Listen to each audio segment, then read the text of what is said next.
Hello，大家好，我是鹿鸣娱乐所属二期生，来自创商剧团的凯莉丝。大家好啊！今天呢，想要跟大家借用一点点时间，跟大家介绍我制作的这个大富翁界面。发起！好，这个大富翁界面其实当时是为了创商剧团的1周年去制作的。那活动结束之后呢，我觉得它可以帮助到非常多的 B 棚棚跟一些实况主，可以快速的去布置出一个属于自己的一个实况画面。所以呢，决定把它分享出来，希望帮助到大家直播可以更轻松、更有效率。那我们首先呢，来看一下这个主要的游戏画面。那你会看到上面有非常多的板块，那这些板块其实全部都是可以拖曳移动的。那它同时也可以做缩放，给大家示范一下。它同时也是可以做缩放的，什么意思呢？就代表说你可以自由的去把你想要放的东西放在对的地方，因为有时候版面太过就是固定的话，有时候实况不一定适合，所以我们特别帮它加上了一个拖曳的功能。然后如果你不小心拖错啊什么的，你也可以按 Ctrl 加 Z，Ctrl 加 Z 它就会回复到上移动。那你想要等比例缩放的话，你也可以按住 Shift 去拖曳，它就会等比例缩放。那上面呢有非常多的钮，那你可以看到它其实是可以做群组的。你按这个回文针，那它就会群组的做移动。那如果说你布置好一个画面之后呢，你不想要去不小心动到它，你也可以按这个上锁，按这个上锁之后，它就不会任意的去被拖曳到。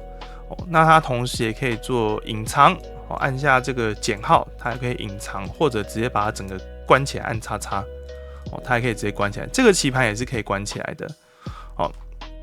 那关起来之后，可能你们会有一个问题说，那我怎么把它打开，对不对？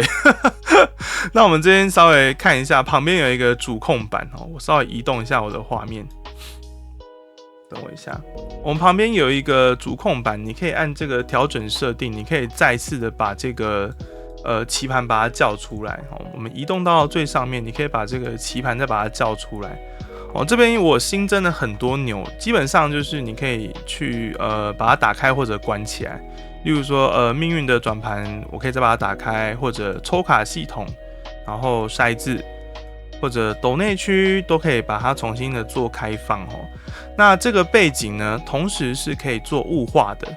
我们等一下会跟大家说背景的功能。那这边先说它是可以做雾化的，所以你可以自由去定义你的画面上这个东西到底是要清楚的呢，还是要做雾化的。那我们往下看一下，我们这边每一个骰子呢，跟每一个转盘，它都是有音效的。所以你可以去把它放大，或者你可以直接把它做关起来的动作。那再看一下下面这个存档功能为了要长期直播所以当你设定好一个界面一个设定之后呢，你是可以把它汇出 JSON 档的。我也不知道是怎么念，反正就念 JSON 好了。所以你可以汇出这个答案，然后你下次只要再把它汇入进去，它的一些选项啊、一些配置都会是原本的设定。那为了方便大家快速上手，我已经帮大家设定好2个版面了。第一个版面就是你们现在看到的这一个。这个版面就是大家最常用到的，你可以把自己放在右下角。那第二个版面是什么呢？给大家看一下。第二个版面呢是，如果今天是多人的活动的时候，也许大家都会在下方。大家都会在下方的时候，你就可以用一个比较横的版面，那大家就会在下面，那就不会挡到这个主要的大富翁的这个棋盘。那我们现在先把它变回去设置1。好，我移动一下那我们接着继续说，这个界面本身是可以上传图片，也可以上传影片去做你的背景的，所以你可以选你想要的背景啊，或者一些例会去做设定。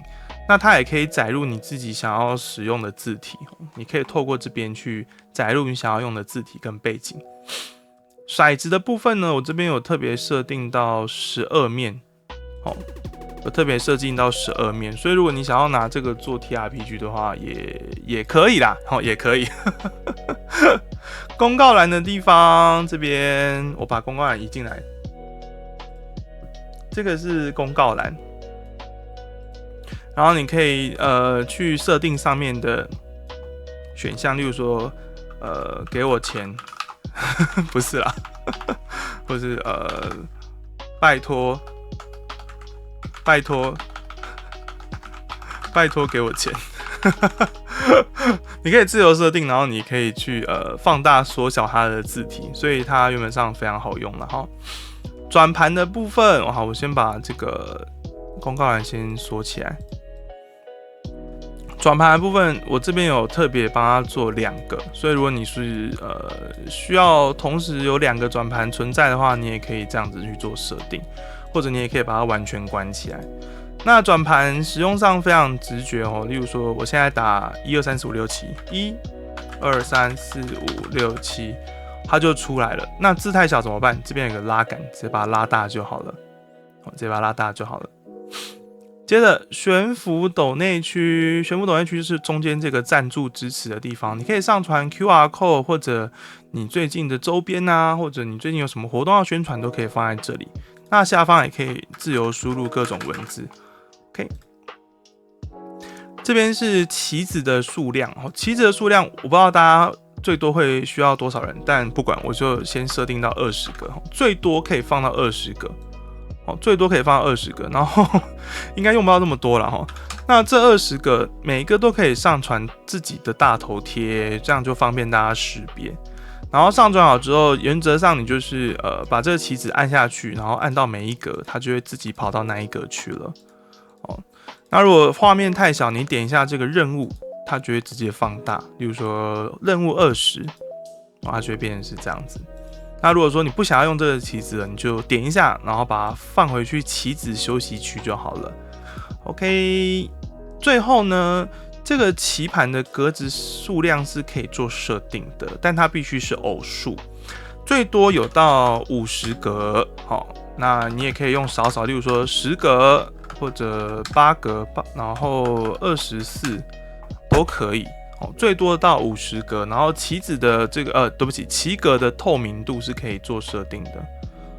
如果说你想要看到底图啊什么的，棋子的字体也是可以做设定的。当你在下面打完，假设1 2 3 4 5 6，然后第4格5 5 6 8 8，没有业配你可以去做设定打完之后，你把它做放大，这边就可以看得清清楚楚了。好，最后这边再跟大家介绍一个，这边有一个棋盘底图，就是你中间看到这个把它关起来，这个创商剧团1周年没有啦，这边还要工商，创商剧团1周年的这个底图也是可以上传图片，也可以上传影片的，所以你可以自由的去设置，或者你可以把它关起来，它就变成一个空白的地图。好，跟大家说一下。OK， 以上呢就是这个超级实况大富翁界面的一个核心功能了。那如果说你有什么问题的话，你也可以留言告诉我。好，我是凯莉丝，那我们就下一次再见啦，拜拜拜拜拜拜拜拜。